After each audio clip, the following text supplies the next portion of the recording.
2018 hemos tenido la inmensa suerte de que surja un nuevo libro del periodista y crítico Jordi Costa.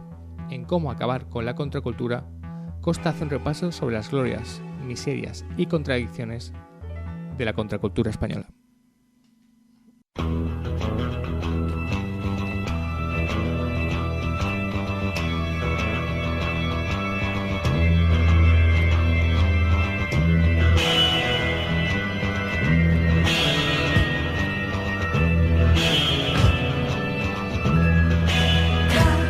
Caramelo de limón, el sol de mi país, caramelo de limón, el sol de mi país, caramelo de limón, el sol de mi país, sol de mi país, cielo blanquecino y gris. Palomita de anís, mermelada de ciruela, el mar que en sueños vi, que al romper las olas se convierte en chantilly,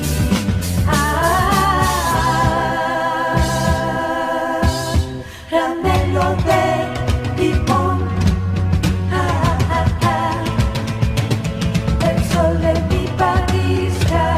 Caramelo de limón, el sol de mi país. Caramelo de limón, el sol de mi país. Sol de mi país, viento norte, viento triste, un arcoíris sin fin. Bosques de castaños, los que siempre yo soñé, queda marrón glaciar, cumbres escarchadas, ventisqueros de cristal, marina de nieve y sal, caramelo de limón, el sol de mi país, caramelo de limón. El sol de mi país, caramelo de limón, el sol de mi país, caramelo de limón.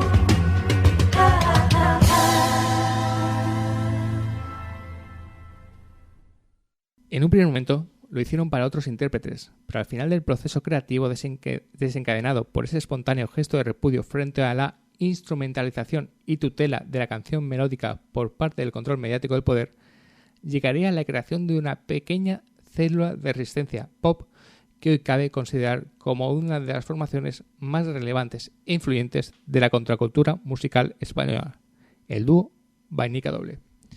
Y con Vainica Doble hemos querido empezar este programa de Vivir Rodando dedicado al libro Cómo acabar con la contracultura de Jordi Costa, editado por Taurus. Y para que me ayude a hablar de este nuevo libro de Costa tenemos a Pepe Aracil, librero de Pinchon & Co. Hola, buenos días. Hola.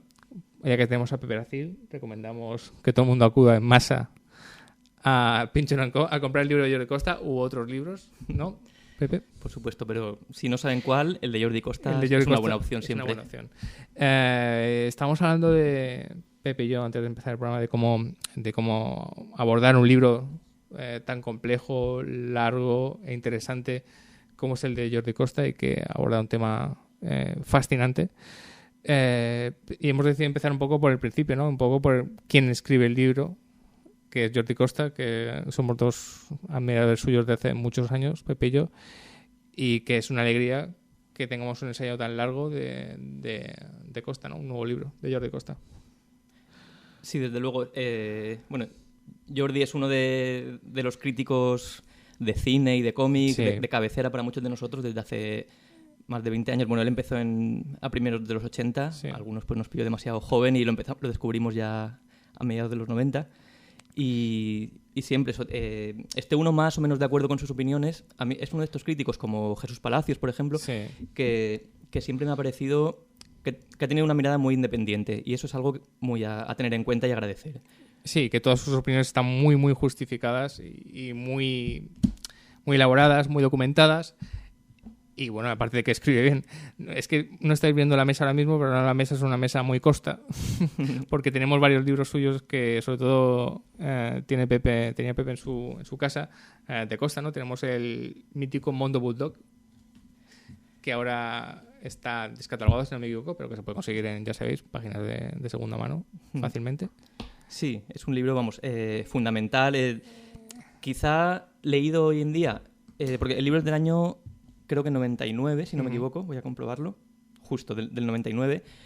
Hay cosas que, no digo que estén desfasadas, pero que a lo mejor están ya como redescubiertas de sobra, pues puede hablar de Jesús Franco, de Eloy de la Iglesia, o de, no sé, del primer Internet, cuando todavía muchos no sabíamos muy bien ni lo que era eso. Sí. Entonces, hay cosas que hoy día, desde luego, no las escribiría de la misma manera, Jordi, estoy seguro, pero...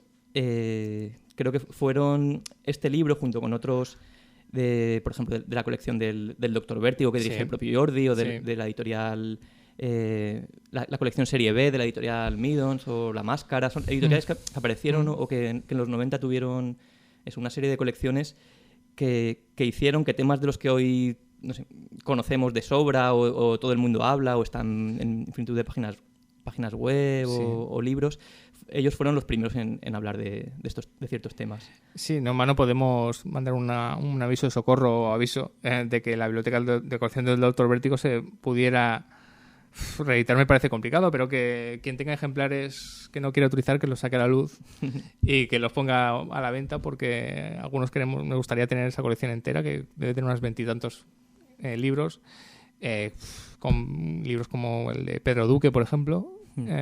Pedro Duque, no el ministro. No el ministro, pero que también tiene que ver con el espacio, el libro que escribió. Justo. El libro de Costa y un montón de temas interesantes, ¿no? Sí, y autores pues, críticos como Fausto Fernández. Bueno, Antonio Blanco también, que falleció y fue el único libro que escribió. Y... si no recuerdo mal, Ángel Sala, por ejemplo, no sé, críticos que hoy día son, vamos, los número uno de este país, pues sus primeros libros, sus primeros pasos en la crítica los pudieron dar gracias a apuestas como esta colección que les dieron esa oportunidad. Hablamos de Ángel Sala, el que hoy es director del Festival de Sitges, ¿no? Sí, justo. Importante.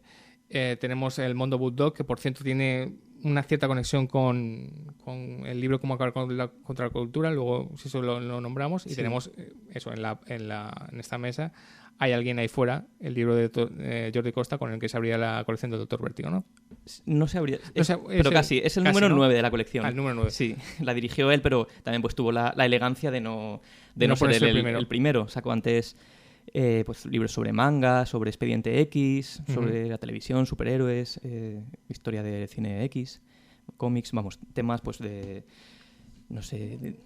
iba a decir de baja cultura, entre comillas. Claro, pero... ahora, porque esto tiene mucho con lo que vamos a decir, lo que vamos a hablar ahora. ¿Cómo podríamos definir toda esta cultura? Porque muchos han dicho la cultura pop, cultura popular. Llamarlo cultura popular es darlo como una baja cultura. ¿Existe la alta cultura o la baja cultura? Tú que eres librero y va mucha gente a comprar libros ahí a Pynchon, ¿ves que hay libros de alta y baja cultura? Con esto no estoy diciendo que haya libros de mala y buena cultura, sino de lo que entendemos como baja cultura, la cultura pop, alta cultura, libros más, entre comillas, elevados. ¿Crees que esa diferencia existe? Pues yo no sé si... Creo que fue... Porque, bueno, hay que recordar que en Pynchon precisamente tenéis de todo, con lo cual... Sí, precisamente, a lo mejor porque yo no sé si existe eso, o más bien, como creo que le leí una vez en una entrevista a Antonio Carlos Jobim, el fantástico músico brasileño, creo que era él, a lo mejor me equivoco, decía algo así como, claro que existe la alta cultura y la baja cultura, pero yo no las distingo. O algo así. Entonces, yo creo que sí, o sea, es posible que sí, o quien quiera hacer esas distinciones pues probablemente tenga motivos suficientes y sí que existan.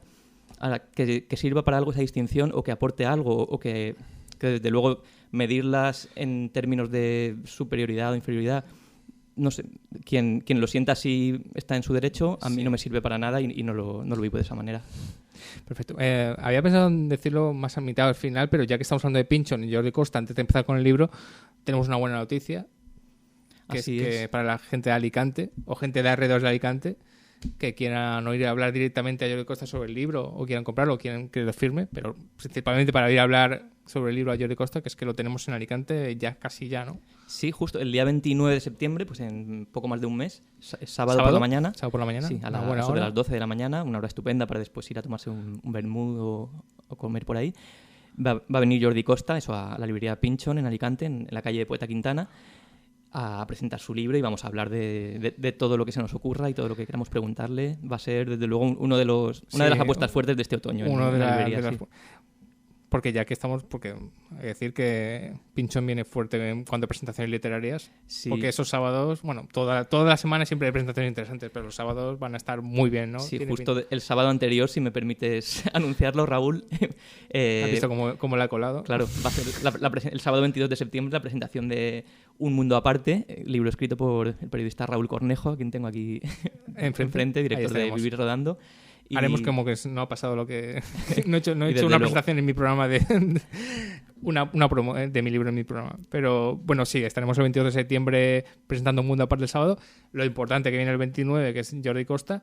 Y luego más adelante tenemos presentaciones que no sé si quieres anunciar, aunque ya hay sí, algunas. bueno, iremos informando también por redes sociales Sí. y por email, pero bueno, la periodista Ángeles Gómez, también alicantina, que ha escrito un libro fabuloso sobre cine y exploración espacial. Cierto. Libro. Tendremos también, aún no tenemos fecha, pero a Pablo Vergel, escritor y editor de Reediciones Anómalas. Con lo cual, muchos de esos que has hablado ya han pasado por Vivir Rodando, con lo cual, si estáis escuchando el programa, no faltéis esos sábados de Pynchon, no faltéis nunca a Pynchon, en serio, ir a comprar o a ver cualquier encuentro literario, pero sobre todo esos sábados que van a estar muy bien, porque es gente muy interesante que ha escrito unos libros apasionantes y yo os recomiendo personalmente el de Ángeles Gómez, de Cine y Exploración Espacial, si os gusta el cine, que es un libro exquisito sobre divulgación científica y cine. Pues vamos con Jordi. Vamos con Jordi Costa y cómo acabar con la autocultura. En general, si quieres, hacemos una valoración general antes de entrar cómo es el libro. Claro. ¿Qué te ha parecido el libro exactamente? Bueno, a mí el libro me ha encantado y la verdad es que no lo digo por decir, ni porque vaya a venir a presentarlo, ni porque estemos hablando de este libro, pero realmente, bueno, yo no conocía este libro, digamos, hasta que salió, no sabía que iba a salir, no lo había visto anunciado en redes ni nada. Sí. Y en pocos días, 2 personas me hablaron de este libro. O sea, una fue Javier García Herrero, un amigo mío, artista, que me mandó un mensaje diciendo: qué ganas de leer el nuevo libro de Jordi Costa. Y yo, ¿cómo? ¿Qué es esto? Y lo busqué y entonces a los 2 o 3 días apareciste tú, Raúl, por la librería y Sí. lo mismo, me lo pediste, el libro, yo me pedí un ejemplar para ti y otro para mí y nos lo leímos, vamos, en una semana. se lee muy Es bien. un libro bastante, no sé, bueno, tiene unas 400 páginas, Sí, creo. es un libro gordo. Bueno, y 330, sí, pero vamos, que en pocos días Se lee lo lees enseguida. porque se devora. Es una serie de... No sé, los capítulos se van relacionando entre ellos, nombran muchísimos temas que vamos a ir, creo que, desgranando Sí. en el programa, pero vamos, es un libro muy, muy recomendable. Ujú. El término contracultura, podemos hablar un poco de él. Yo preferiría que el propio Jordi nos contara qué es la contracultura. Entonces, él le ha dado varias entrevistas del libro. El libro, yo creo que hemos hecho este programa, pero el libro ya tiene una vida importante y ha sido un pequeño éxito. Con lo cual, cualquier persona que vaya por internet o lo esté viendo, creo que ya está la segunda edición. Muy buenas críticas. Los fans de Jordi Costa creo que han acudido más a comprarlo, y los que no son fans o no lo conocían también. Recordemos que el ministro de Cultura, nada más jurar su cargo después de lo que pasó con el anterior, habló de que uno de los libros que se había acabado de comprar era el libro de Jordi Costa, de cómo acabar con la contracultura. Con lo cual el libro va estupendo. Pero si quieres podemos hablar de lo que es el término contracultura. Y que lo diga el propio Jordi Costa. Sacamos sus declaraciones de una entrevista que dio a No Todo a raíz del libro, y él contaba que el término contracultura lo acuñó Theodore Roszak a finales de los 60 para dar nombre a lo que en realidad era la coincidencia de fenómenos muy distintos en el agitado panorama norteamericano de la época. desde las revueltas estudiantiles hasta la oposición a la guerra de Vietnam, pasando por el surgimiento de la cultura psicodélica, el movimiento hippie, la historieta underground, la introducción de las filosofías orientales en el ámbito del pensamiento occidental, las reivindicaciones de los derechos de la comunidad homosexual, de las minorías raciales, el feminismo, etcétera, etcétera. Para resumirlo en su esencia, la contracultura es insultar un gran no a la cultura dominante, que es la cultura de los padres, y con ello formar una propuesta de revolución utópica que encuentre su instrumento en la irracionalidad, lo pulsional, lo caótico y lo desordenado. La contracultura va un poco a contracorriente de lo que es la cultura, digamos, oficial. Pero lo que me ha parecido interesante del libro, luego iremos poco a poco desgrandándolo, es su labor crítica con la propia contracultura, ¿no? Porque la contracultura a veces se comportaba como la cultura más rancia y antigua que todos conocemos. Sí, así es. Y supongo que en cierto modo no sé, es lógico, yo creo también como que la contracultura, sea lo que sea esto, eso creo que se puede definir, como bien has dicho, más por oposición que por características propias. Es eso, pues, lo opuesto a la cultura dominante, que sí que creo que está más claro lo que puede ser. Sí. Y es verdad, pues como cualquier revolución, como cualquier vanguardia, creo que su propio fin es morir pronto y dejar paso a la nueva contracultura y a los nuevos, no sé, generaciones o corrientes. Y por lo tanto eso, pues como que es muy fácil. Es una crítica también como fácil de hacer, pues cuando a lo mejor algún gurú de la contracultura o algún nombre puntero pues luego se acomoda o tiene éxito, se le puede criticar, pero a la vez no sé, creo que también es como una crítica un poco injusta, porque uno no puede estar toda la vida eso, pues como al margen o a la contra, o bueno, puede, pero es muy difícil mantener eso con dignidad y... Sí, recordemos un personaje que es muy importante en el libro, que creo que es el personaje que más sale, que es un personaje que además tenemos novedades, porque también está en Pincho, como es Nazario, que es el escritor, dibujante de cómics, que es un personaje muy importante, que sí que podemos decir que ha estado un poco a la contra casi toda su carrera. O García Pelayo, que también es importante, el director de cine sevillano. Claro, bueno, son distintos. Yo admiro mucho a ambos. Sí. Y creo, por ejemplo, que sí que tienen trayectorias, en este caso, bastante diferentes. Sí, Nazario siempre sigue siendo hoy, pues eso, un icono de la contracultura, del mundo gay así más radical, del cómic underground. Sí. Y García Pelayo, pues se ha convertido en el señor que estafaba todos los casinos de Europa, lo cual a mí me parece estupendo, pero bueno, hay que recordar que Gonzalo Pelayo sí que ha seguido haciendo cine. Lo que pasa es que es un cine casi imposible de ver, ¿no? Sí, yo de hecho lo desconozco, la verdad. Hay películas que sus últimas películas están en YouTube. Creo que una la subió a YouTube, la otra apareció en Filmin hace unos meses. O sea, sí que ha tenido un cine a raíz en los márgenes, ¿no? Sí, en ese sentido sí. Sí que es verdad que también, por ejemplo, García Pelayo, en su faceta de productor musical, o de, no sé si productor o manager claro, o descubridor, no sé, es una persona. Él fundó el sello Gong, como con el subsello de Moviplay, en el que grabaron Vainica Doble, Triana, no sé, incluso los primeros Burning, no sé, muchísimos músicos que luego han sido lo más importante para algunos de nosotros en la cultura, los descubrió él. Entonces también, pues como que a lo mejor el éxito que quizá no puede tener Nazario, económico probablemente, pues él sí que lo ha podido conseguir. Entonces, ¿contracultura podemos decir que es cultura? Sí, por supuesto. ¿Qué es cultura? Entonces, podemos colocar a Nazario en el mismo escalón que Javier Marías. ¿Tú crees que en una biblioteca de alguien, un libro, por cierto, el libro de Nazario, vamos a hacer una pausa porque hay que hacer promoción? En Pincho tenéis el último libro de Nazario. Sí, bueno, los dos que ha publicado en Anagrama, sus dos libros de memorias, que es La vida cotidiana del dibujante underground y Sevilla y la casita de las pirañas. Sí, se pueden conseguir ahí, desde luego, y eso. Luego, no es el único libro que tiene, como que no sea cómic, porque también publicó una novela de Anarcoma, su personaje así más famoso. Pero sí, se pueden conseguir. Y ahora vuelvo a la pregunta, para desafiarte un poco. Una biblioteca con Javier Marías y Nazario, tú, si tuvieras que ordenarlos en un estante, ¿las ordenarías en el mismo sitio? Pues en el mismo quizás, ¿no? Pero no sé cuál...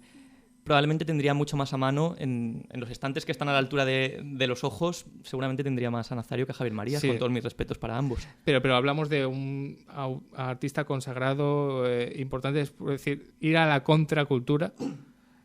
En realidad estás creando más cultura todavía. Sí, de todos modos también tiene un poco que ver esto, o sea, no sé, hay una diferenciación un poco artificial para mí, porque al final tiene que ver mucho también con el éxito de público o con el reconocimiento.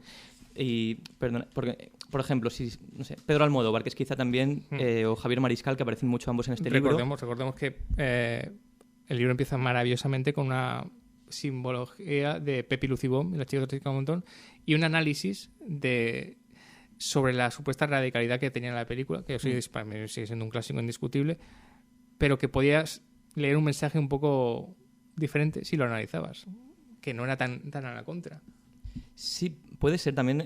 Interpretaciones hay, claro, las muchísimas, que cada uno quiera, y son todas válidas, pero yo me refería más a que una misma obra, la obra de Almodóvar, y no hablo de su evolución, sino podemos coger cualquier película suya que hace 30 años parecía transgresora y hoy día pues la ven todo el mundo, no se la ponen a las 10 de la noche en televisión española, esa misma película, no las nuevas películas que pueden ser más acomodadas o lo que sea, sino esa misma. Entonces, de repente eso deja de ir a la contra porque se ha aceptado masivamente. Creo que es algo difícil. El caso de Almodóvar es muy interesante, porque Almodóvar da para otro bueno, Videorrando ya tiene un programa muy interesante de Almodóvar que os recomiendo, con José Cámara. Pero en realidad Almodóvar nunca deja de ir exactamente a la contra. Recordemos que cada película de Almodóvar, aunque nos creamos que es un director establecido en España, no es exactamente un director muy establecido en España porque le suelen caer palos, muchos palos siempre. Recordemos que La piel que habito, que tú lo has visto, sí, que a mí me parece una película impresionante. Hubo gente que la odiaba a muerte, y muchas de sus películas de Almodóvar tienen un sector en contra ya de partida. Sí. A no ser que sea una cosa como Volver, que sí que era algo que aunó un poco más a la gente, siendo un puro Almodóvar, sus películas están en contra. Y está muy bien que aquí se nombre a Los amantes pasajeros, que Almodóvar hizo, yo creo que su película más de los 80, y bueno, casi lo matan Claro, lo crucifican. Sí, a mí, por ejemplo, esa película en concreto, Los amantes pasajeros, reconozco que no me gustó nada, pero a la vez me pareció muy sano que la hiciera, porque era de algún modo, no sé, Almodóvar haciendo cine de Mariano Ozores. Bueno, su cine es un poco un cine más libertario, libre, y no redondo. Sí, también, no sé, a mí Almodóvar, eso en general, sus películas, las hay que me gustan más, las que me gustan menos, las que no me gustan, pero me parece, no sé, uno de los 3 o 4 nombres fundamentales del cine español de las últimas décadas, sin duda, y no solo por el reconocimiento crítico de público, sino porque es de los pocos que ha conseguido tener un universo propio, ser fiel a él. A veces puede hacer películas más fáciles o más, no sé cómo decirlo, ofreciendo lo que la gente sabe que quiere, pero aún así como que no sé, no deja de ser siempre él, de tener un mundo muy propio y de... O sea que podemos decir que Almodóvar ha sido un poco contracultura siempre, un poco. Sí. Porque en realidad o sea, no está tan acomodado como la gente se cree. Sí, aún así también es no sé, las etiquetas siempre aunque hoy estamos hablando de contracultura y de este libro, es como que me suelen dar un poco igual, ¿no? En sentido, no sé si es contracultura o no, pero no es importante. Lo importante es no sé, juzgar su cine, verlo, disfrutarlo u odiarlo, pero al final la etiqueta que le pongamos es un poquito secundaria, pero bueno, en cualquier caso creo que es un nombre fundamental, aunque yo, por ejemplo, personalmente cada vez me dé un poquito más de pereza o me caiga peor él, pero eso no tiene nada que ver con su obra. Me parece que es no sé si diría un genio, pero desde luego un genio de lo que sea. No sé si del arte, de la creación, del marketing o de algo, pero es un genio. Sí, entonces... No, pero es interesante lo que has dicho respecto al público. Esto me recuerda a las películas de culto que se dice... que a veces hablando de etiquetas, es una etiqueta muy fácil de hacer, cuando en realidad se supone que las películas de culto, mucha gente cree que una película de culto debe haber fracasado completamente el día de su estreno y tener una serie de culto. Entonces hay gente que piensa que, por ejemplo, Pulp Fiction es una película de culto cuando en realidad fue un exitazo desde el primer momento. Sí. Entonces la contra tiene que ser algo más esquinado, marginal, ¿no? Podemos decir. Pues ¿Se puede sí, hacer puede contracultura ser. haciendo cultura de masas? Sí, no, desde luego, el propio prefijo de contracultura, contra, eso es lo que significa, como ir a la contra, valga la redundancia, o ir no sé, en oposición a algo. Sí. La educación de los padres, como decía Jordi Costa, ¿no? La cultura oficial de los padres. Una cosa que me gusta mucho del libro es que no se casa con nadie, que eso es algo que tiene Jordi Costa, que suele ser muy directo y muy honesto. Y aquí hay críticas a elementos establecidos que siempre ha respetado mucho una cierta cultura. Vázquez Montalbán no sale mucho, pero sale en un momento y donde no aparece como un personaje muy radical precisamente, sino que critica a la nueva contracultura que quiere hacer. Hermano Lobo. La Codorniz. ¿Cuál es la Codorniz? Es La el Codorniz que sale peor. era más antiguo, de Miguel Miura, Sí. y Hermano Lobo surgió en los 70. Pero me refiero que la Codorniz sí que siempre ha sido muy apreciada por su humor sarcástico, no sé cuánto. Sí que Jordi Costa la mira con un cierto recelo, ¿no? De que no era tan contrario a lo que se estaba viendo. Sí, también hay que contextualizar, yo creo, porque evidentemente, no sé, una revista como La Codorniz, que aunque no sé exactamente en qué año apareció, pero yo calculo que sería en los años 50, la oposición que tú puedes hacer o la crítica que puedes hacer, aunque sea mediante el humor, es la que es. No es la misma que puedes hacer en el año 78. Sí. Y entonces, incluso, o gente como Miguel Miura, que fue uno de los fundadores, pues sí, era más bien un hombre más cercano a la derecha seguramente o conservador que la izquierda, pero no sé. También hacer una... Por supuesto, hay que criticar, no hay que... A mirarlo todo desde pero también desde todos los ángulos, ¿no? Claro, sí, y no tienes porque todo el mundo diga que La Codorniz es buena, no tenemos todos que repetirlo ciegamente, y me parece muy bien que a alguien le parezca que no, pero aún así yo también opino que no hay que juzgarlo con los ojos con los que estás juzgando algo del año 2018 o del año 86. Sí, pero sí que es importante lo que pasó en este país con la transición, que yo creo que este es un libro muy de la transición. Sí.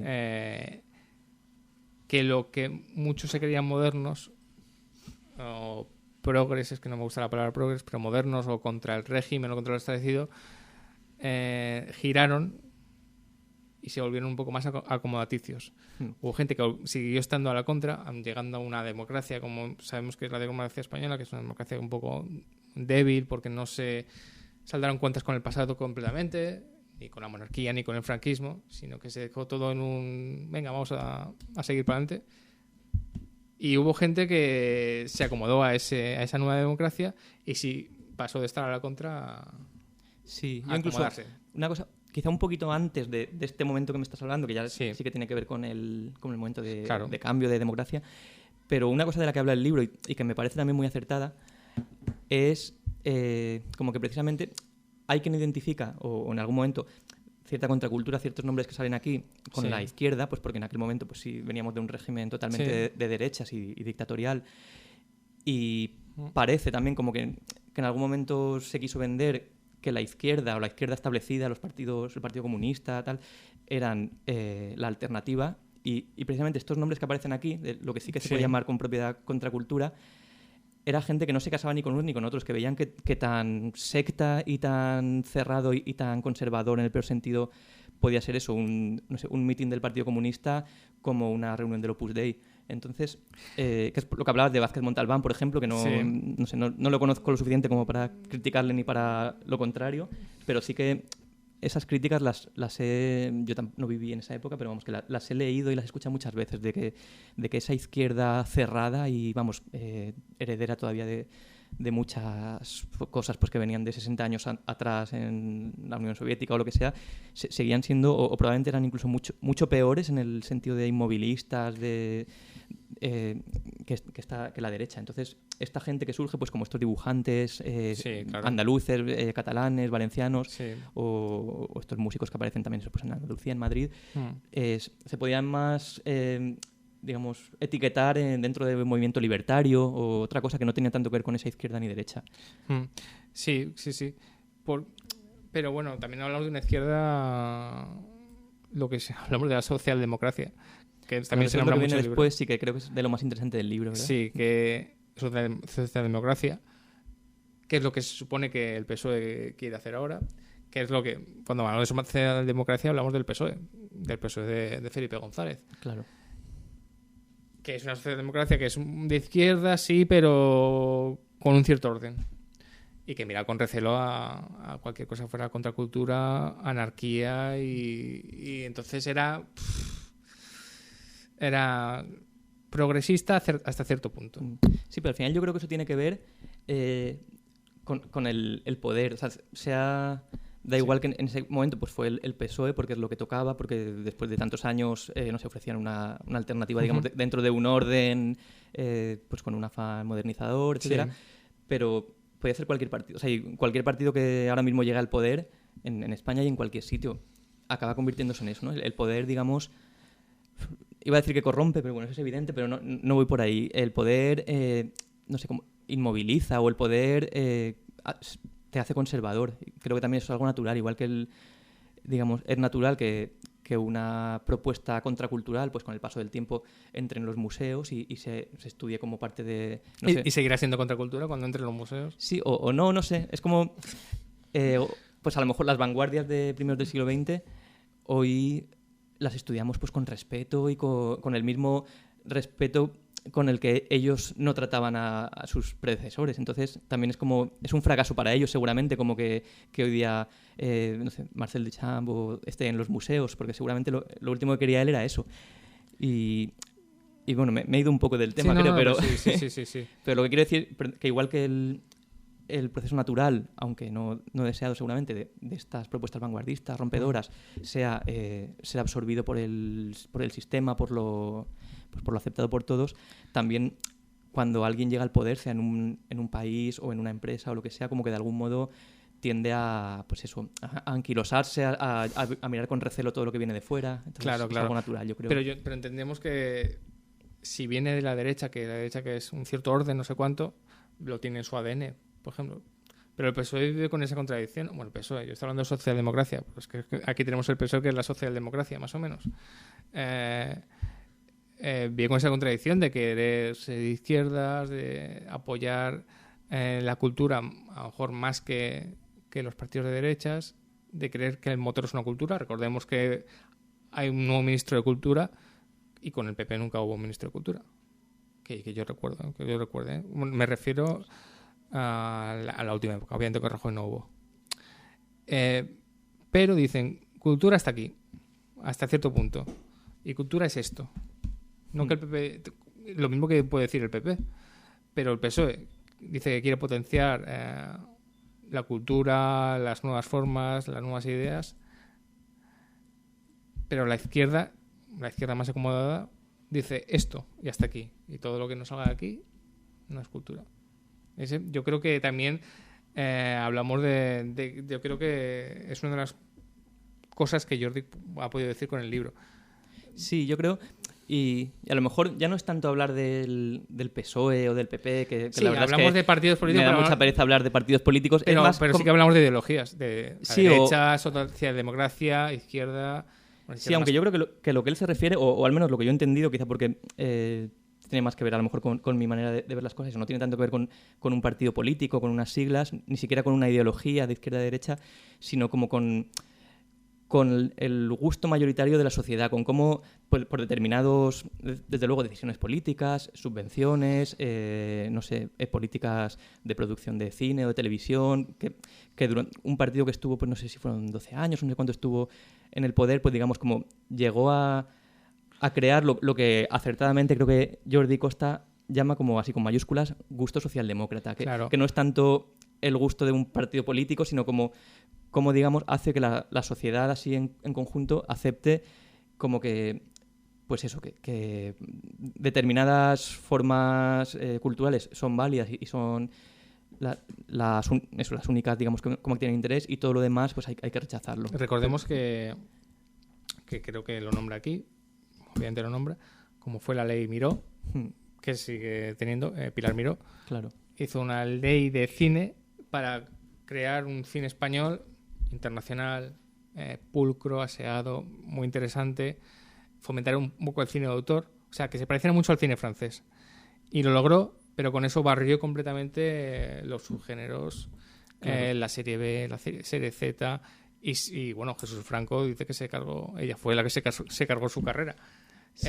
Con lo eso, cual, por ejemplo, quizá no estoy de acuerdo en el caso de Jesús Franco, porque creo que él siempre ha ido por libre. O sea, nunca ha tenido subvenciones como para que un cambio en la manera de dar subvenciones le sí, pero afectase bueno, a él. a partir de la ley Miró, él ya se acabó España. Sí, o sea, yo creo que afectó mucho más seguramente, claro, el tema de las coproducciones, por ejemplo, o afectó mucho más a directores o, no sé, o autores, no sé, como pues a lo mejor Eloy de la Iglesia, o igual no le afectó porque llevó su cine hacia otro terreno.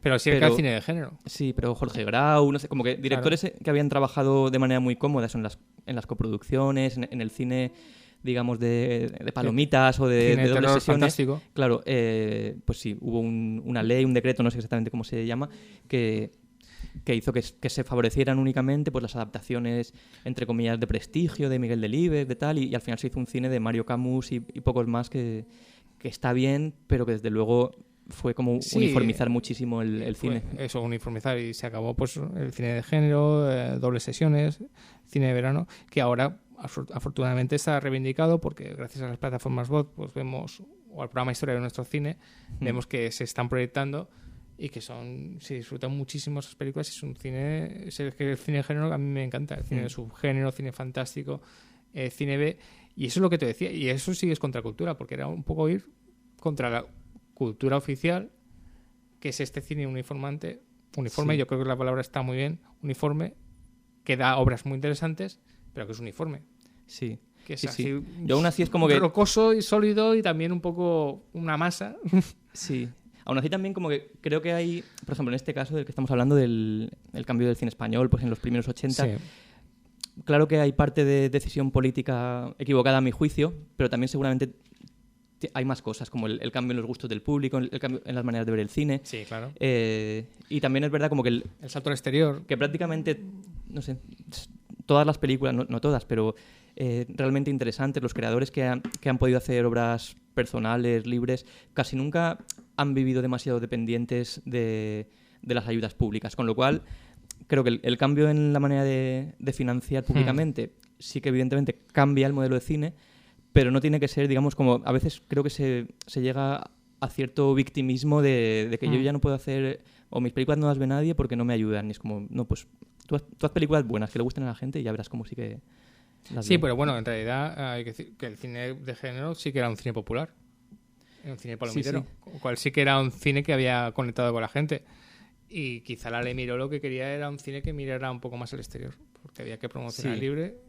También yo creo, por ejemplo, que en España pasó... Claro, él habla, Jordi Costa, en el libro de que nuestra situación no se puede equiparar o hacer paralelismos con otras, precisamente por el cambio no sé, radical, lo queramos o no, que hubo en... Pero también por eso es muy interesante.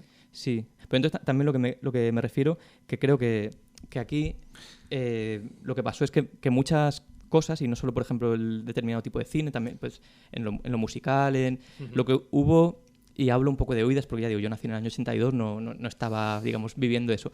Pero creo que hubo como un querer romper con el pasado así del conjunto de la sociedad. Entonces, cualquier cosa, si en los años 60-70 se veían películas de monstruos, ya ahora había que ver otras películas. Si se escuchaba flamenco y copla, ahora eso era franquista. Sí, entonces, como que creo que hubo, pues seguramente de manera natural, aunque... Eso, para los que no lo hemos vivido, pues nos parece algo un poco, no sé, paleto, seguramente, pero como ese afán de romper con todo lo anterior, y entonces como que las decisiones políticas seguramente influyeron mucho, pero también creo que era como algo que estaba en las ganas de la gente, como de modernizarse, de cambiar, de que no se nos identifique con el país que éramos hace 10 años. Pero entonces, podríamos decir que crear una cultura oficial, una nueva cultura oficial.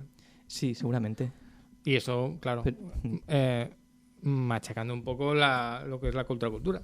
Porque si creas una cultura oficial tiene que haber una contracultura que se queda al final lo quedas enterrada. Bueno, claro, la cultura oficial pues seguramente siempre existe y es pues la más fácil de domesticar, la más fácil de aceptar masivamente. Entonces también tampoco es tan mal que exista. O sea, a mí me parece muy bien que en los 80 claro, obviamente. Alguien considerase que Ana Belén y Víctor Manuel eran algo, no sé, que tenía algún interés. O sea, seguramente hoy vemos que no lo tenían, pero como que bueno, que está bien pues que hubiera ciertos iconos, así como... Pero que decir que eso no está mal, pero al final pues también cada uno es libre, cada uno tiene las herramientas como para ver lo que le interesa y quien tiene inquietudes las busca más allá de esa cultura oficial. A mí me interesa bastante el libro porque es un mundo que me apasiona y del que no conozco mucho, que es el mundo del cómic, que es muy protagonista. Sí. Que sí que ahí es donde yo creo que Contracultura más se puede... tenía un punto de escape, ¿no? Sí, claro, yo creo que por un lado, pues al final el cómic o la escritura, aunque la escritura, claro, al ser menos visual, pero son dos artes o dos manifestaciones culturales que las puede hacer una persona en su casa con un papel y un lápiz. Entonces, es mucho más difícil hacer cine contracultural o hacer cine directamente que hacer un cómic. Y en ese sentido yo creo que sí que también es mucho más, no sé, fácil. Uno puede ser un escritor rompedor, pero es mucho más difícil que llegar a la gente con eso.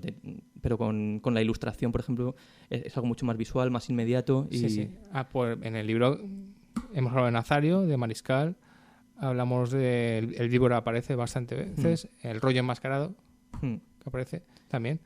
Entonces el cómic tiene un protagonismo muy esencial. Sí, también no hay que olvidar que Jordi Costa, sí, claro. En primer lugar, él fue, bueno, y sigue siendo crítico de cómic. Además, desde sus 15 años así escribía ya en el Víbora, con lo cual es alguien que sabe todo sobre la historia del cómic prácticamente mundial, pero especialmente español y norteamericano.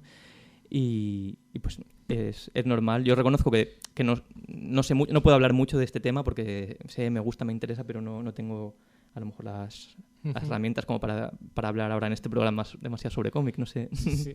Pero bueno, lo que esperamos aquí es que el Víbora, a ver si hay alguna manera de conseguir ejemplares.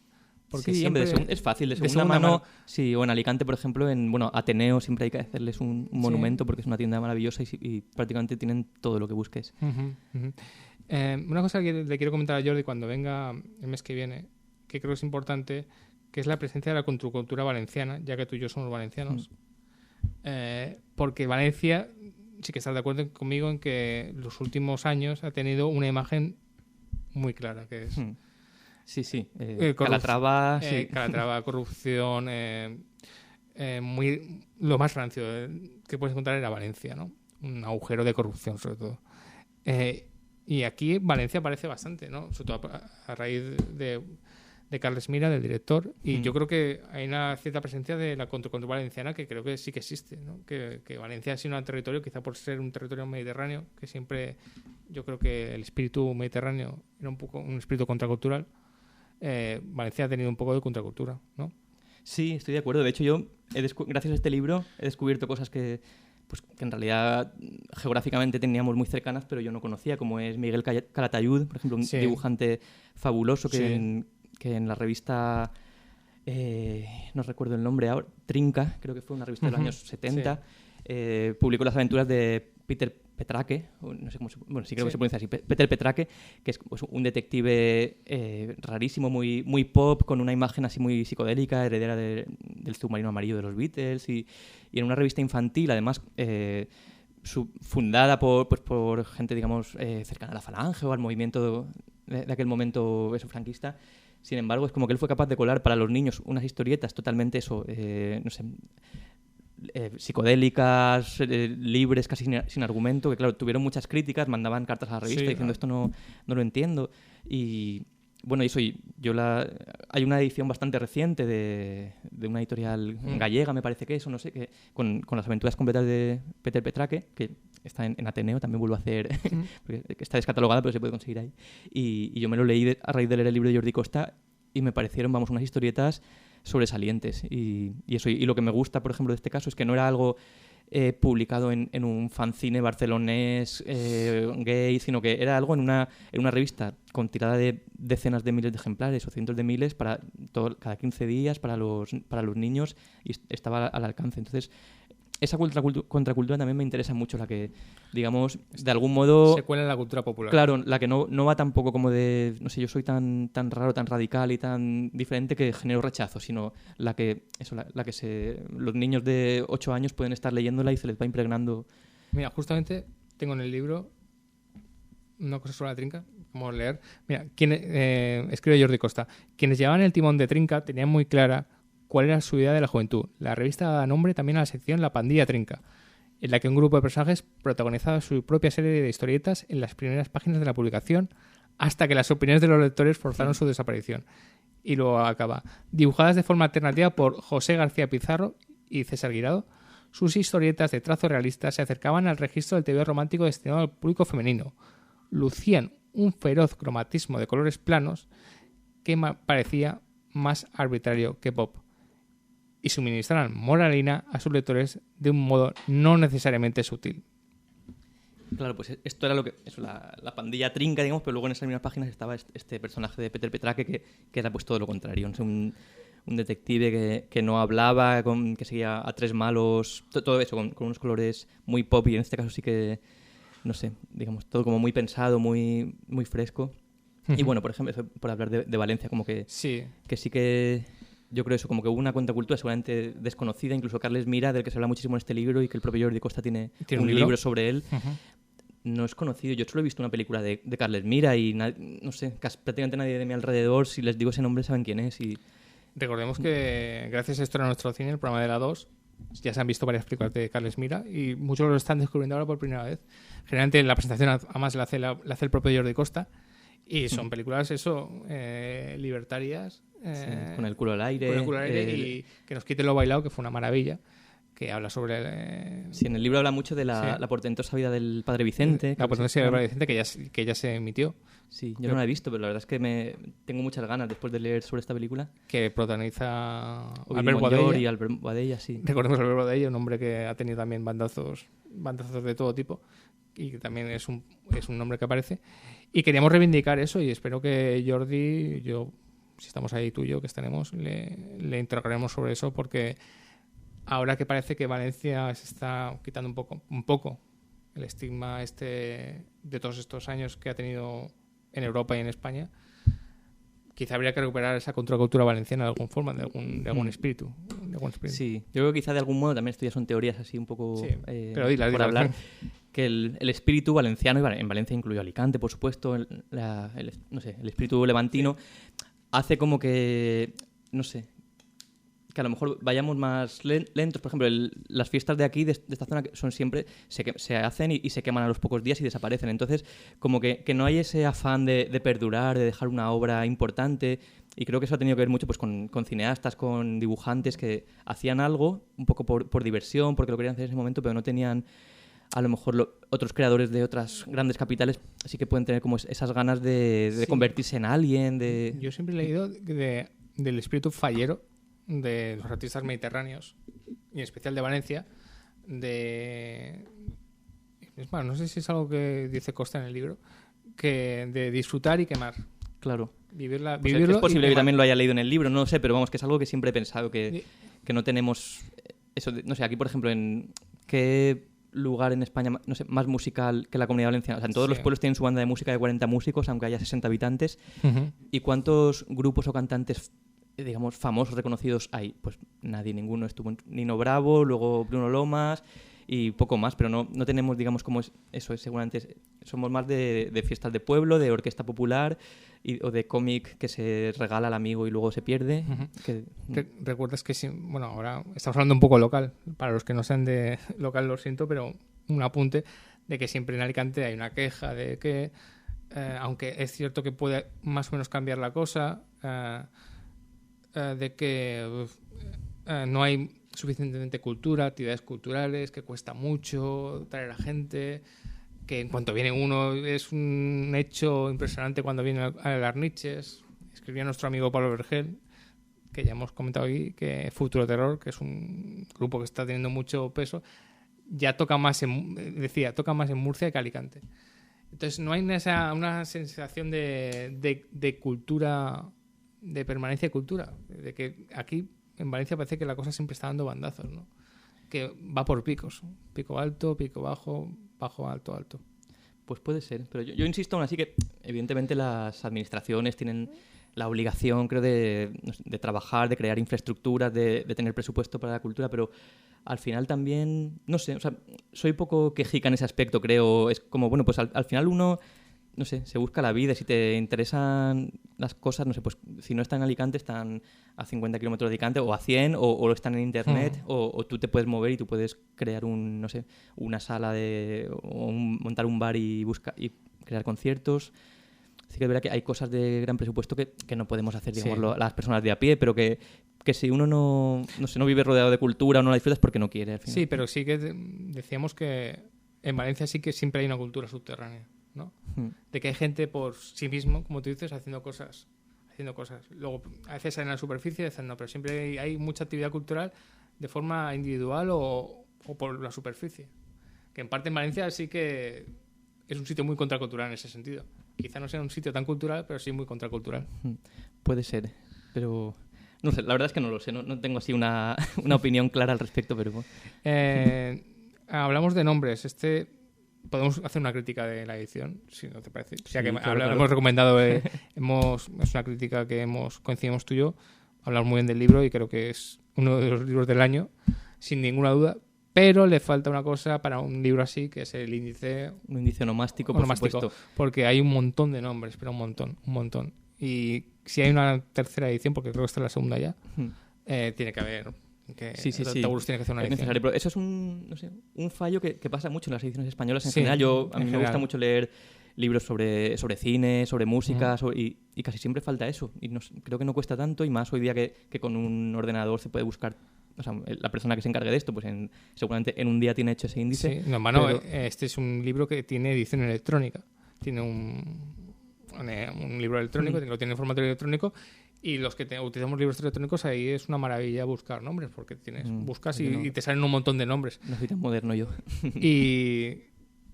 Pero a los que nos gusta la edición electrónica, pero también nos gusta el papel, es una pena, porque este es un libro de referencia que va a ser muy importante y que va a perdurar. Y para poder buscar, es lo que hemos dicho, Vázquez Montalbán, ir a ver lo que decía de los nombres. Empezamos con Vainicador el programa, las estábamos buscando y hemos tardado un ratito hasta encontrar la página en la que hablan de ellas. Y sí, eso, y luego... Otro tema que ese ya tiene más que ver cuenta con el presupuesto, que son las fotos. Se agradecería un cuadernillo interno con... Aunque no sé si has hecho tú como yo de estar con Google al lado y siempre que salía algo buscar... Yo intento cuando leo, la verdad es que debería hacerlo más quizá, pero como intento no tener el móvil demasiado cerca ni el ordenador. Pero sí, por ejemplo, la portada del libro, aunque casi no se aprecian porque están tapados por una gran etiqueta, pero vemos una fotografía de Ukalele, la portada de Nazario, el cartel de Almodóvar... La criatura de la iglesia, que protagonizan Ana Belén, por cierto. Sí, claro, es una película... Claro, es que de hecho lo de la iglesia es que daría para hacer un programa entero. Claro que sí. Hombre, fue capaz como de hacer películas con estrellas, tanto en primer lugar del franquismo, como Carmen Sevilla, Vicente Parra, y después pues de esa socialdemocracia como Ana Belén... Pero en todas ellas las convertía en, no sé, pues en Ana Belén teniendo sexo aunque no se aprecia con un perro, o en Carmen Sevilla haciendo de lesbiana, en no me acuerdo si era El techo de cristal o en qué película. Y el sacerdote, recordemos. El sacerdote, o Vicente Parra en la semana del asesino, haciendo de serial killer carpetobetónico. Sí. Muy, vamos, y recordemos que lo de la iglesia, que yo lo de la iglesia lo puedo colocar entre los 10, a lo mejor un top 10 de directores más importantes, porque lo que tú dices es que ¿españoles españoles, por supuesto. Top 10 o top 15 o entre los 15, porque me parece que aparte de lo que has dicho, él sí que conectó con el público. O sea, que aparte de hacer un poco de contracultura, sus películas eran bastante taquilleras. Él fue un director que combinó lo más comercial con lo más provocativo, y eso... Sí, a mí es un director que no he visto todo su cine, la verdad, pero pues igual sí que he visto, 10, 12 películas suyas, y me parece... Si quieres entender un momento de la historia de España, no busques las películas de Carlos Saura, no busques las de Gutiérrez Aragón, o búscalas, pero para otra cosa. Pero yo al revés, yo ahí discreparía contigo. Buscaría las de Eloy de la Iglesia y las de Carlos Saura. Haría un ciclo paralelo. Porque Carlos Saura sí que ha hablado mucho de España, pero de una forma más crítica un poco. Bueno, puede ser. Pero sí que no queremos meternos con nadie, no vamos a decir ningún nombre porque vamos a decir algún directo que nos gusta, como va a ser una crítica. Pero sí que Eloy de la Iglesia, sí que puedes entender, para mí, Eloy de la Iglesia, el cine de la España de los 60-70, sí que la puedes entender a raíz de totalmente. verle. Y la de los primeros 80 Y los primeros 80, claro. Del cine kinky, de los primeros que hablo de ETA, por ejemplo, en El Pico. Claro. De hecho, estaba buscando... La homosexualidad, claro. Sí. Fíjate. A ver, un segundito, porque en el libro de Mondo Bulldog, del que hemos hablado antes, también hace un top 10 Jordi Costa, que titula Caspa acorazada. Sí. Y habla de eso, como del de 10 directores o actores españoles, como, no sé, titanes de la cultura basura, llama él. Y, entonces, por ejemplo, del odio de la Iglesia dice, voy a leer así después de muchos años sin hojear este libro. Bueno, dice, si hay un cineasta español, aparte de Iván Zulueta, que sepa lo que significa vivir en el lado salvaje, ese es, sin lugar a dudas, el odio de la Iglesia. Y entonces habla de... Claro, dice, por ejemplo, cine valiente, salpicado por esos estallidos de intensidad que definen la sensibilidad trash. Celuloide cosido con barrena. Destaca en la primera etapa de su trayectoria la pionera La semana del asesino, en la que Vicente Parra encarna a un patilludo y casual serial killer obrero que se cepilla a una víctima por día a lo largo de una intensa semanita de trajín. Luego dice, ha sido el único hombre sobre la tierra capaz de colocar a Carmen Sevilla en el centro de dos intrigas que le debían tanto a Polanski como a El Caso. De facturar, El techo de cristal y Nadie oyó gritar. De facturar una ibérica y desnaturalizada fotocopia de La naranja mecánica, protagonizada por Sue Lyon, Lolita y Chris Mitchum, el hijo de Robert Mitchum. Una gota de sangre para morir amando. Vamos, una película rarísima y muy recomendable. Claro. De encerrar a Ana Belén dentro de una asfixiante pesadilla zoofílica, la criatura, y demostrar frontalmente una emasculación sacerdotal con tijeras de jardinero en el sacerdote. Entonces, vamos, es eso, como que es un cine... Es un cine al límite, pero... Al límite y vamos, fabuloso. O sea, a lo mejor difícil de ver algunas películas hoy día en el sentido de que están tan ancladas a una época que si... No, a mí es que me fascina esa época y quiero entenderla porque es al final de donde venimos. Esos años, no sé, ese cambio que hubo ahí en 10 años en España, pero igual hay gente como que le cuesta más verlas, pero creo que son fundamentales. Si te parece, ya que has hablado de cultura basura, tengo una entrevista de notodo.com donde hablan de Mundo Bulldog y hablan de la diferencia habla Jordi de la diferencia entre cultura basura y contracultura. Dice, bueno, podría decirse que uno de los muchos tentáculos de la contracultura acaba llevando a lo que entendemos por cultura basura, aunque no solo conviene diferenciar los dos términos, también darse cuenta de que la cultura basura puede al mismo tiempo ser una forma de activismo estético e ideológico, y también un instrumento de explotación y banalización de lo monstruoso por parte de los discursos del poder. La contracultura acogió, en algunas de sus formas más extremas, una apología de lo feo, lo desordenado y lo monstruoso. Y ahí puede enganchar con contracultura, cultura basura. Pero luego más adelante hace una diferencia que me parece interesante. Por ejemplo, ver a Javier Cárdenas riéndose de Carmen de Mairena es algo que sin duda es cultura basura, pero en su declinación más desoladora y cuñadesca, y jamás podrá ser contracultura. Justo, estoy de acuerdo. Es que esa frase me parece evidente de que es contracultura, ¿no? De que Cárdenas obviamente jamás puede ser cultura en general, pero es que tampoco puede ser contracultura, por supuesto. Puede ser cultura basura, pero lo más bajo de la cultura basura. Claro. Sí, yo tampoco sé qué es eso de cultura basura, me claro. cuesta entenderlo, pero que es verdad que hay que diferenciar eso entre estos programas de Freaks de los años 90 con Javier Cárdenas, en los que la broma o la gracia era reírse de un discapacitado o reírse de alguien, digamos, entre comillas, inferior, y luego eso evidentemente no tiene nada que ver pues con, no sé, como con el arte supremo de John Waters, por ejemplo, claro, que en sus películas saca toda serie de freaks, pero él es uno más, los quiere, los admira y nos los hace cercanos y maravillosos. Entonces, Cárdenas busca la provocación también. Son dos cosas provocativas, pero una es una provocación y rechazo y no tiene ningún interés, y la otra es provocativa, pero aparte hace que te intereses del tema, ¿no? Y claro, cosa que ni Cárdenas ni sus ayudantes, ni lo que indica Cárdenas, ni lo que conlleva Cárdenas, pues, porque no es nada interesante. Aparte, puede ser provocador, pero no es nada interesante. Creo que no tenemos que dedicar un segundo más a hablar de Javier Cárdenas. Pero estaba bien, estaba bien decir la frase y toda la razón. Y olvidemos esas dos palabras que son Javier Cárdenas. Ya para acabar, más o menos en la recta final, le dedica una buena parte de la recta final a lo que él considera que podría ser una especie de contracultura, pero que él es bastante humilde y reconoce que no entiende mucho cómo es la generación youtuber. Y le da la voz a Esti Quesada, que es Yo soy una pringada, y él refleja sus palabras de cómo es su vida, cómo fue su vida haciendo este personaje que era Yo soy una pringada. Cultura youtuber, ¿cómo lo podemos definir? Porque creo que, no sé si tú y yo, a pesar de que somos de esta generación, los dos estamos bastante alejados con eso. Sí. Igual que yo creo que en realidad somos mayores, o sea, la generación youtuber tienen 15 años menos que nosotros. No, lo sé, pero sí que hemos nacido, digamos que tú y yo, que somos de la misma edad casi, en la transición de sin tecnología y con tecnología. Me refiero sin internet con internet. La transición la tenemos meridiana. Pero este nuevo paso a la cultura youtuber, que podría ser contracultura, sí que a mí me pilla completamente desnortado. Sí. Sí, a mí también. Yo no... Respetándola, igual que Jordi, por supuesto, respetándola. Sí, de hecho me parece una postura también muy inteligente la suya, la de en ese capítulo del que reconoce no saber cuáles son los códigos que rigen esas relaciones, esos canales. Deja la palabra a una persona que yo no conocía hasta que leí este libro, que es Esti Quesada, Soy una pringada, y que, no sé, yo reconozco que, vamos, me he hecho fan suyo, pero de verdad, o sea, me ha fascinado, he estado viendo cosas suyas, no significa que la admire en todo, ni que esté de acuerdo en todo, ni muchísimo menos, pero sí que creo que tiene eso, no sé, una visión propia, una serie además de... Yo, por ejemplo, en lo poquito que conozco de, pues no sé, de veinteañeros, de youtubers, creo que existe, pese al fácil acceso ahora mismo a toda la cultura, casi de todas las épocas, gracias a internet, tienen una mirada, en general, no sé, esto seguramente es como una opinión así muy de abuelo cebolleta, pero de...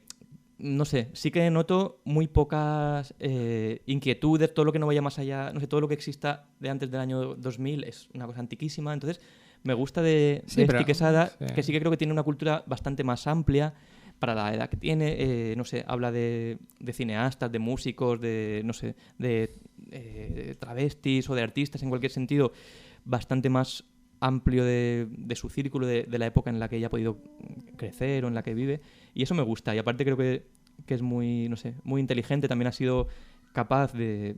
Ella cuenta en el libro Freak de Ediciones Hidroavión, cuenta pues su experiencia terrible como víctima de acoso escolar desde pequeña, intento de suicidio con 12 años, y cómo, digamos, fue capaz de esa situación terrible de querer quitarse la vida, de ser totalmente infeliz, pues creo que le ha sabido dar un giro, crearse un personaje que de algún modo es una coraza, pero a la vez también pues es como, no sé, yo creo que puede ayudar también a que gente se sienta reconocida en ella y salir adelante, hacerse famosa, tener muchos fans, su propia serie de televisión. No sé, y en ese sentido sí que la veo un personaje bastante admirable y yo al menos me gusta mucho, tengo que reconocerlo. Entonces recomendamos su libro Freaks, ¿no? Sí, yo lo recomiendo 100%. Lo estoy leyendo ahora, no lo he terminado, la verdad, porque me lo empecé hace poquito, pero sí, lo recomiendo totalmente, porque además es muy... No es nada, digamos, todas las gracias que hace ella por internet. Este es un libro muy serio y muy dramático y no sé, y muy recomendable, desde luego. Y siguiendo con Esti Quesada, con Yo soy una pringada, habría que plantearse si realmente lo que hemos dicho, si es contracultura actualmente o qué es ser contracultura actualmente. Sí, la verdad es que es muy difícil. O sea, de hecho, yo no sé si hoy día tiene sentido hablar de contracultura, también precisamente por la facilidad, por ejemplo, de hacer lo que sea y llegar a todo el mundo, pero todo el mundo literalmente, con canales como YouTube o por ejemplo, pues sin ir más lejos. Eso tiene sentido. Esti Quesada, eso que ya digo que a mí me encanta, me parece admirable en muchos aspectos, pero no deja de ser... O sea, podemos hablar de algo contracultural cuando eso pues se da a conocer en algo como YouTube, que queramos o no, pues es eso, una mega empresa multinacional vamos, la más grande del mundo a día de hoy, como Facebook, como estas. Hace una serie pues con Antena 3, no sé... Hace un programa de radio, no me acuerdo ahora en qué cadena, pero también, pues, digamos, todo firmas que creo que no se pueden asociar precisamente con la contracultura. Entonces, o a lo mejor hoy día, no sé, la única manera de ser contracultural es huir de esos canales y es volver a hacer fotocopias y repartir panfletos o hacer fanzines con máquina de escribir, no lo sé, a lo mejor tampoco hay que volver a eso, pero que seguramente eso bueno, como comentábamos antes, hace poco en el País también precisamente... hacían un especial sobre la contracultura, pues por la aparición de este libro y de otros como Culpables por la literatura, de Germán Labrador, o han salido ahora como 4 o 5 libros que hablan del momento de la transición de una manera pues muy centrada sobre todo en las manifestaciones culturales. Y entonces, bueno, el caso es que en este reportaje del País entrevistaban a varios periodistas de ahora mismo y les preguntaban pues qué significa la contracultura, si hoy día es posible, quién puede representar hoy día esto. Y me llamó la atención, por ejemplo, que 2 periodistas a las que además admiro bastante, que que ambas escribían Y escritoras, además. y escritoras, sí, Las dos. novelistas, en Mondo Bruto, que creo que sí que se puede considerar, Sí. aunque ya no exista, la revista probablemente contracultural por excelencia, vamos, una de las mayores, no sé, maravillas que han surgido en nuestro país. Y el caso es que una de ellas, Grace Morales, hablaba de que, por ejemplo, para ella, Esti Quesada, Soy una pringada, seguramente representa ahora mismo lo que es la contracultura. Por las cosas de las que habla, por su manera de vestir, no sé, de ser. Y luego otra periodista, Simina Sabadú, decía, y quizás estoy yo más cerca de ella, como que a ella, pues Esti Quesada, o no sé, no me acuerdo si hablaba en concreto de estos, pero pues por ejemplo Young Beef o cantantes de trap de ahora mismo, que pueden relacionarse con eso, pero a la vez como que no es nada contracultura, porque es algo masivamente aceptado, y entonces que sin embargo para ella es mucho más contracultural, y estoy de acuerdo, escuchar a Fabio McNamara Sí. con, pues eso, con la cabeza ida, hablando de Franco o hablando del Papa, pero diciendo, no sé, cosas, digamos, muy incorrectas desde todos los puntos de vista. Entonces, eso seguramente es mucho más contracultural porque es mucho más difícil de ser aceptado. Lo otro, que aunque a mí me gusta mucho Young Beef, me gusta mucho Esti Quesada, al final, dentro de 6 meses, o bueno, no, hace 6 meses o hace un año, ya todos los niños de 12 años los admiran y les siguen. Entonces, O sea que el trap ya no es contracultural. pues no lo sé. Ya es cultura. Puede ser, o sea, no sé si Casi se cultura... acerca a cultura oficial. En cuanto Pedro Sánchez publique un tuit diciendo una canción de Young Beef, ya se convertirá en cultura oficial. Claro, eso es, Claro, puede ser. A mí me parece... Me encanta, la verdad, la música de Young Beef. Luego le he escuchado a él hablar y desde luego no me interesa nada él como persona, Sí. pero su música sí que creo que tiene muchísimo interés, al menos yo la disfruto. Pero es verdad eso, que no hace falta que Pedro Sánchez lo diga, sino que ya ahora sí, mismo pero, ya es. pero me ya refiero es. que ya... Pero pasar a la cultura y luego ya a cultura oficial, que ya sería... Claro, o el hay último como una paso. cosa más, incluso más perversa, que es, o sea, que no ya pasar a la cultura oficial, sino pasar como, no sé cómo definirlo, pero como una contracultura falsa o light Sí. que puede ser para mí, o sea, y hablando desde el, no sé, el respeto, incluso la admiración en algunos casos, puede ser el programa de David Broncano, puede ser Ignatius, puede ser, o sea, como cosas como que se supone que son así más transgresoras, que tal, pero luego no es así, o sea, luego enseguida pasan a formar parte de un discurso masivo, aceptado y que seguramente me parece más interesante que otros discursos, Claro. pero que aún así hay como una cosa ahí de, no sé, que yo veo un poquito perversa o no sé. Sí. ¿Qué es eso? O sea, que cuando alguien, digamos, es entrevistado por David Broncano en La Resistencia, seguramente ya como que es imposible ya que sea contracultura. Ya pasa a ser como esa segunda división de que ni es masivamente aceptado, pero a la vez hay millones de personas que lo siguen y que por seguirlo a lo mejor, digamos, bueno, yo me incluyo, no quiero parecer yo me incluyo también. pero tenemos la sensación como sí. de que sabemos un poquito más que la mayoría de gente, somos tal, pero luego al final no es así. Recordemos que la Resistencia, el programa de Broncano, sí que tuvo una elección de invitados interesante, que eso era un poco ir a los que no salían un poco. O sea, Tangana, Young Beef. Eso para el público mayoritario, pero es que Tangana y Young Beef ya eran gente muy popular en un ámbito de internet. Es gente ya muy Sí, popular. sí. Lo que pasa es que ya cuando van a televisión, ya gente dice, este ya sé quién es. Sales en una revista del corazón, como Tangana el otro día con su novia Berta Vázquez, sale en una revista del corazón y ya empieza a ser asimilado como alguien de la cultura. Entonces, no sé si es mejor para él o peor. Yo tampoco, no sé, seguramente ni una cosa ni la otra, pero sí que es verdad eso, no es una crítica, pero sí que es verdad que es sí, un momento cierto. es algo que antes no existía, o bueno, a lo mejor igual puede haber un paralelismo con cuando hace 35 años La Bola de Cristal, por ejemplo, que en horario de máxima audiencia para el público infantil, pues sacaban a Alaska, que puede ser lo que sea, pero o sea, creo que sí que se podía considerar contracultura, al menos en ese momento, y bueno, yo creo que hoy también sacaban a Pablo Carbonell, sacaban a Kiko Veneno cuando no era nadie, entonces... Sí, Frankenstein, sí. Claro, entonces, de algún modo, no sé, quizá es... O sea, no lo sé, estoy aquí divagando un poco, pero puede haber un paralelismo con eso. Pero sí que es cierto que ese paso... Es lo que decíamos de Valencia de disfrutar y quemar. Entonces la cultura al final se quema mucho, porque si permanece ahí en los márgenes, en cuanto surge un poquito, no pierde su valor. Pero si pierdes a lo mejor su valor contracultural, a lo mejor. A lo mejor que las películas de Carlo Padial, que no, a lo mejor no lo controlan mucho, que es este cine low cost, que Carlo Padial, Canódromo Abandonado, Pablo Hernando, estas películas que se producían ellos, que hacían ellos mismos, cuando empezaron a tener un poco de repercusión, ya pasaban a otra cosa, aunque fueran el mismo estilo. Y sí. Carlo Padial, por ejemplo, tiene 3 películas, 2 las hizo completamente a los márgenes, la tercera la hizo ya con una productora, no sé cuánto, pero sigue siendo, si tú la ves, igual de coherente que las otras 2. Sí. Pero quizá la tercera era otra cosa. La gente... Sí, también supongo que al final una obra de creación, una obra cultural, siempre tiene como esa doble, no sé, vertiente o esa doble vida que es la intención con la que ha sido hecha y la intención con la que es consumida o vista o escuchada. Y no sé, y supongo que de una mezcla de ambas viene el valor real a lo mejor de una obra. Entonces, pues muchas veces pues el propio Mariscal, del que hablábamos antes, pues sí. Seguramente él ha hecho lo mismo toda la vida y cosas que creo que están muy bien. Claro, yo lo admiro mucho, pero de repente deja de ser eso, un tipo transgresor para ser el símbolo del despilfarro de los 90, de Barcelona, de tal. Sí. Y pues no lo sé, y él es el mismo. Entonces, ¿qué es lo que cambia? Pues seguramente la manera de interpretarlo. O sea, al final es como mira el que recibe más que el que crea. O sea, que Mariscal es el mismo, que es bastante protagonista, como tú dices en el libro, es el mismo que el que hizo Kobe y el que ha salido en Sálvame haciendo los diseños.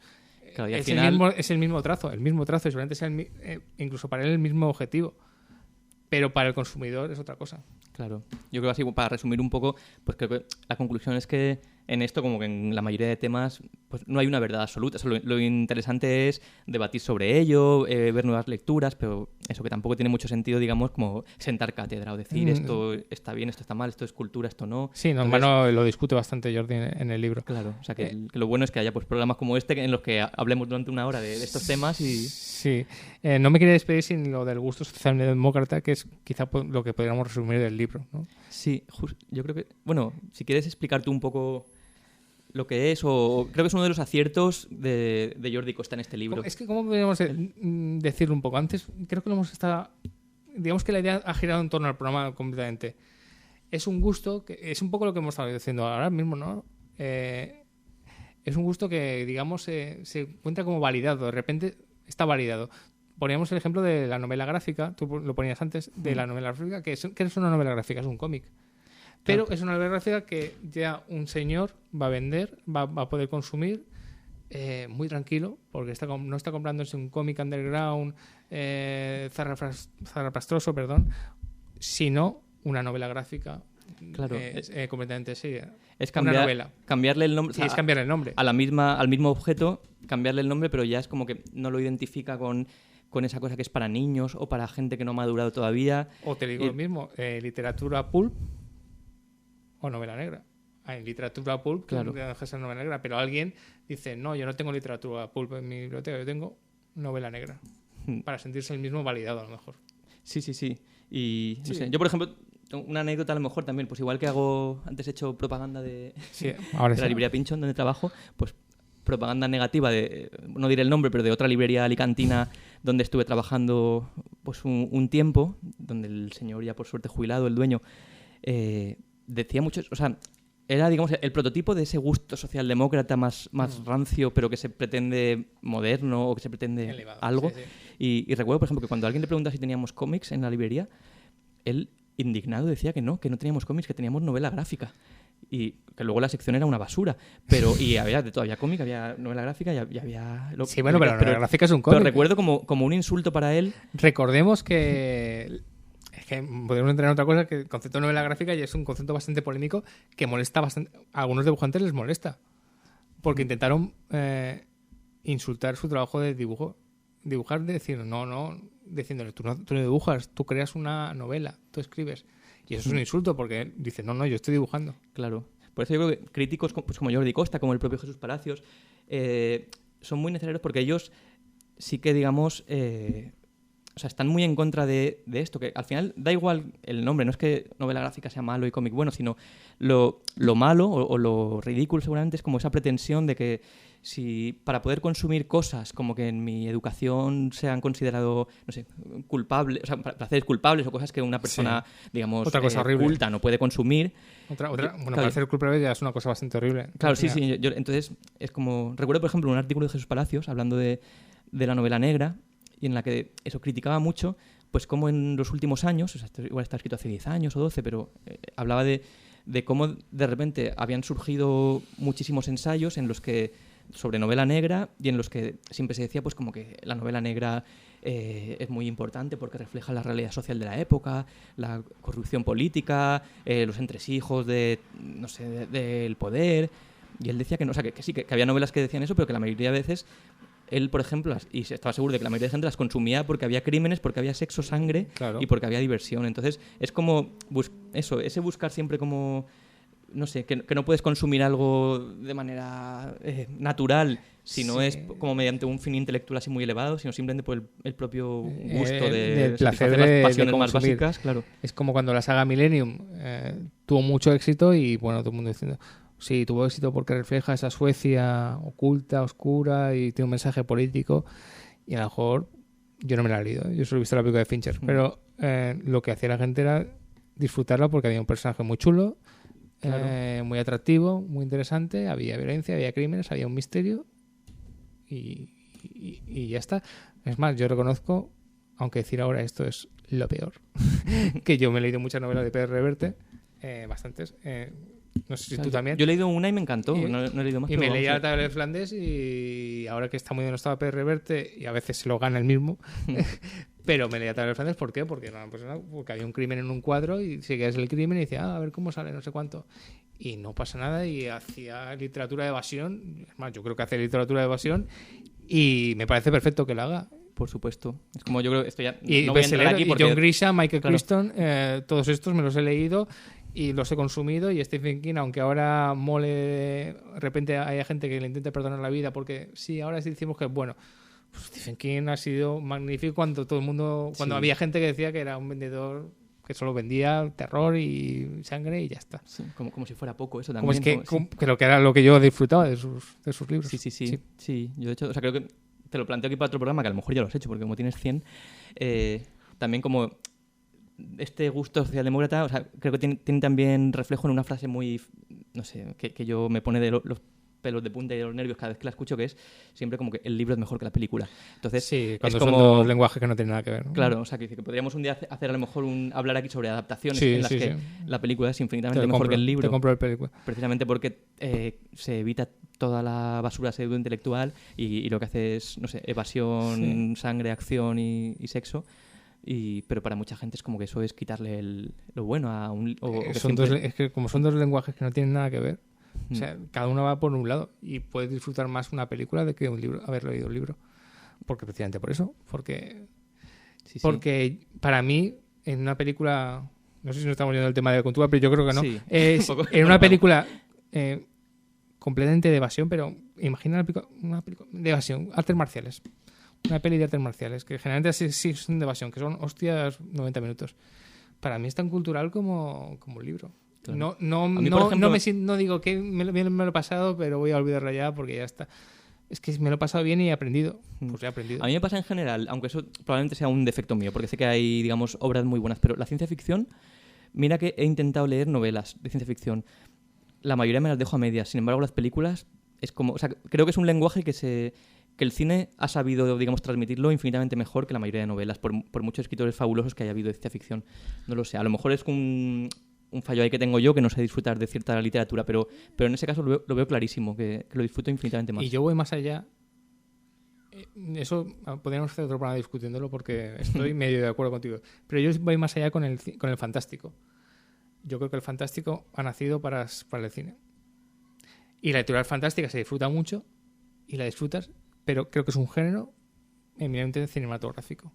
Ahí estoy de acuerdo a medias porque sí que hay muchísimos escritores fabulosos. Y hay escritores fabulosos, pero cuando ves una obra fantástica en cine, dices, es que está hecho este género para el cine. También para la literatura, pero es que es como si hubiera sido creado para mostrarlo en cine. Pues Que recordemos que el fantástico tiene muchos detractores en cine. ya, Porque bueno, hay sí, gente- eso daría para otro programa Sí. más de los que ya hemos nombrado aquí al final, que porque ciertos géneros, no sé, o sea, hay quien considera, no sé, pues que el policíaco, que el fantástico, o sea, de hecho, Los géneros, el cine de género. Sí. Por eso se llama el cine a de mí género. me da mucha rabia también, y ya, perdón, me voy a callar ya, pero por ejemplo, en muchas librerías, en prácticamente todas, está a lo mejor, no sé, ficción, luego puede estar por países o no, pero pues novela, pero luego aparte está novela negra y aparte novela fantástica. Sí. Y pienso, o sea, no sé, no hay una sección nunca de novela sobre familias disfuncionales o una sección de novela en los que el protagonista es cocinero.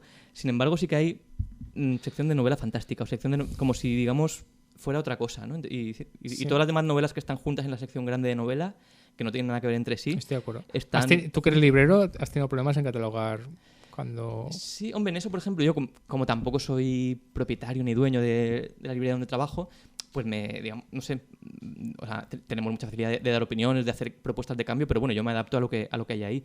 Y sí que es verdad que luego al final mucha gente te pregunta, oye, novela fantástica, ¿dónde la tenéis? ¿No? Y nadie me pregunta, no sé, Novela, novela en general. sobre veteranos de la Segunda Guerra Mundial. Y entonces, bueno, pues como que te adaptas un poco a eso, pero incluso es verdad que en mi casa a veces las tengo también separadas un poquito por géneros, tal, pero bueno, no sé, es algo con lo que en general no estoy de acuerdo. Creo que Sí, que hay otro tipo la de- catalogación es complicada y delicada. ¿Te parece que hagamos un resumen final, Por supuesto. una coda final del libro, de hacer una recomendación? Cómo acabar con la contracultura, una historia subterránea en España, Taurus, Jordi Costa. Repetir lo de siempre, es un lujo que Costa escriba cualquier libro, porque pertenece a esa generación que hemos dicho de periodistas, en mi caso cinematográficos, pues Jordi Costa, Jesús Palacios, Fausto Fernández, ahora Noel Ceballos, Desiree de Fez, esta gente que tenemos que escribe sobre cultura o cine fantástica, de un grandísimo nivel. Y bueno, un libro completamente recomendable. Si quieres hacer una recomendación final. Pues eso, que es un libro que... De hecho, creo que una cosa muy interesante del libro es que no solamente creo que lo vayan a disfrutar las personas que estén interesadas en la contracultura, Ujú. sino cualquier persona que esté interesada en ese periodo de la historia de España, entre Sí. mitad, final de los 60 hasta primeros de los 80, creo que... Porque además, una cosa muy interesante del libro, y de Jordi Costa, pero igual de estos otros periodistas que acabas de nombrar, es que tienen no solo una cultura muy amplia, sino una mente también muy capaz de relacionar cosas aparentemente distintas entre sí. Y eso le da una profundidad y una validez al libro. Y, de hecho, por ejemplo, en este libro o sea, empieza hablando de la iglesia del Palmar de Troya. Sí, que es muy Que no es importante. precisamente lo que uno tiene en mente cuando piensa en contracultura española. O hay un capítulo en el que habla, vamos, y para mí ha sido como un descubrimiento bestial de todo el clan de los Vallejo Nájera, de toda esa familia, digamos, que viene del primer franquismo más radical y más, no sé, malo, vamos, si es que hay un franquismo que no sea malo. Sí, siniestro. Sí, más siniestro, que siniestro, es una palabra muy buena, sí. Hasta hoy día, hasta, pues, no sé, gente, creo que la nieta del Vallejo Nájera está en Masterchef ahora, pues sí, como que sí, es una sí. familia, digamos, como que lleva 80 años en la historia de España de un modo así un poco raro, desde el primer y último hippie español, ¿no? De Carlos de Costa, Alejandro Vallejo Nájera, hasta, bueno, pues eso. Y entonces, lo que quiero decir es que estas cosas aparentemente alejadas de Nazario, de Iván Zulueta, es como, no están tan separadas, todo es parte de una misma sociedad, de un mismo caldo de cultivo. Así que nada, recomendable, vamos, 100%. Y luego es que es inabarcable. Estoy dando una ojeada y mira, me sale Jesús Franco, Vallejo Nájera, Carles Mira, Nazario, obviamente los Vallejo Nájera, los Gonzalo García Pelayo. Y luego, por ejemplo, Jaume Sisa, ¿no? Jaume La Sisa, música. que vamos ahora lo Pau vamos a Riba. recuperar. Sisa Pau Riba, claramente. Smash. Es un no parar de España, que es un país que, reconozcámoslo, Iván Zulueta, que no hemos hablado, es bastante importante. Yo le animo a que escriba una segunda parte, Jordi Costa, donde se quede más o menos... Bueno, en realidad da un salto de 25 o 30 años y acaba en Esti Quesada, pero bueno, hay ahí un par de décadas de las que apenas habla, toda esta Barcelona Olímpica, la Expo 92, de la que seguramente se podría hacer ahí un repaso muy interesante. Ese año 92 que lo hemos dejado un poco así, como hablando de Mariscal, que fue un poco gusto socialdemócrata, fue muy gusto socialdemócrata de poner cemento un poco hacia el pasado y crear una España así un poco ilusoria, una nueva España. Pues nada, si te parece, muchas gracias, Pepe, por haber venido a Birrando. Por invitarme. Espero que sea el primero de muchos programas que hagamos. Yo también lo espero. ¿Lo esperas? Bien. ¿Cómo acabar con la contracultura? Jordi Costa. Si te parece, nos vemos el 29 de septiembre, librería Pinchon & Co, 12 de la mañana. Sí. Vemos a estar Jordi Costa para hablar del libro y allí todo lo que hemos contado aquí pues lo contará mucho mejor Jordi. Y alguna sorpresa habrá. Y alguna sorpresa habrá.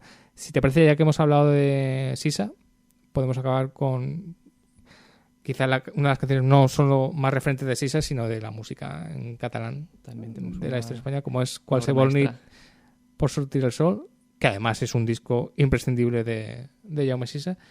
Y si quieres acabamos con él, con esta canción. Me parece la mejor manera posible de terminar un programa. La única, que además es nombrada obviamente en el libro.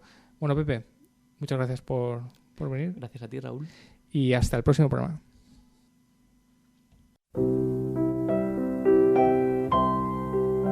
Fa una nit clara i tranquil·la, hi ha la lluna que fa llum, els convidats van arribant i van omplint tota la casa.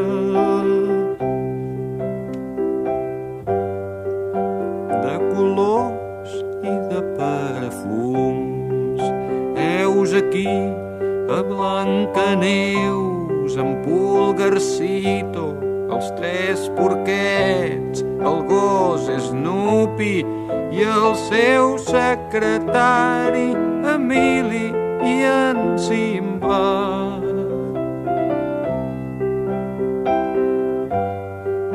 L'Alibaba i en Gulliver. Oh, benvinguts, passeu, passeu, de les tristors en farem fum. A casa meva és casa vostra, si és que hi ha cases d'algú.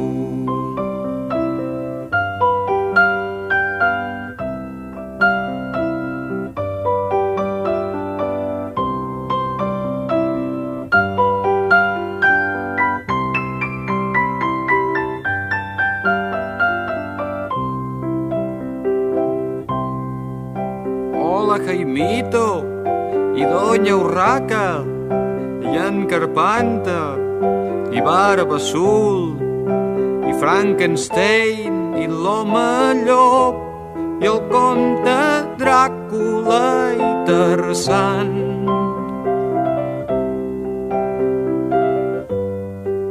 La Monachita i Peter Pan, la senyoreta Marieta de l'ull viu ve amb un soldat, els Reis d'Orient, Papa Noel, el Pato Donald i en Pasqual.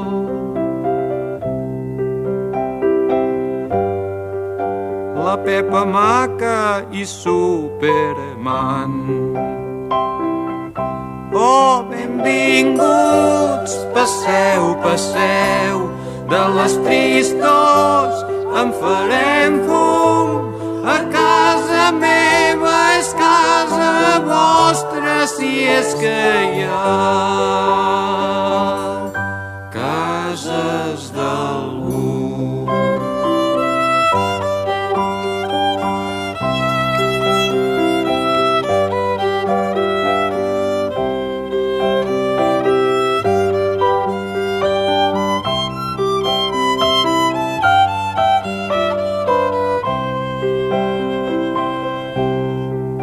Bona nit, senyor King Kong, senyor Asterix i en Taxi Key, Roberto Alcázar i Pedrín, l'home del sac i en patufet.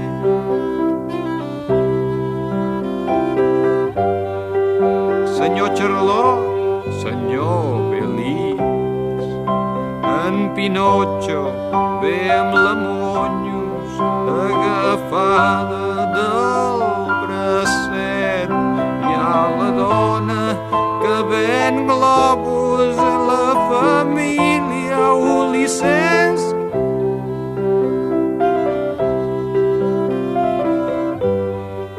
I el capitán Trueno en patinet. Oh, benvinguts, passeu, passeu, de les tristos en farem fum. A casa meva és casa vostra, si és que hi ha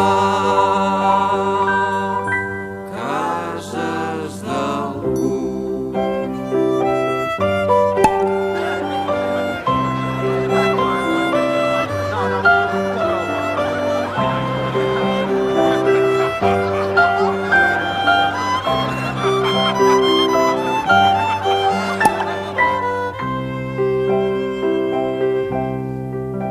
I a les 12 van arribar la fada bona i Ventafocs, en Tom i Jerry, la bruixa Calixta, Bambi i Moby Dick.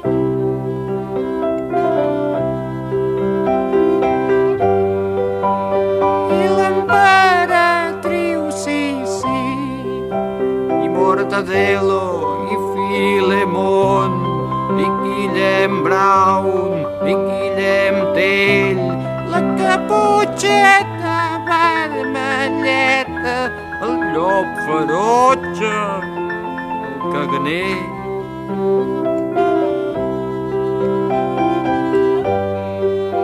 En Cocolizo i en Popeye. Oh, benvinguts, passeu, passeu, ara ja no hi falta ningú. O potser sí, ja me n'adono que tan sols hi faltes tu. També pots venir si vols, t'esperem, hi ha lloc per tots. El temps no compta ni l'espai, qualsevol nit pot sortir el sol.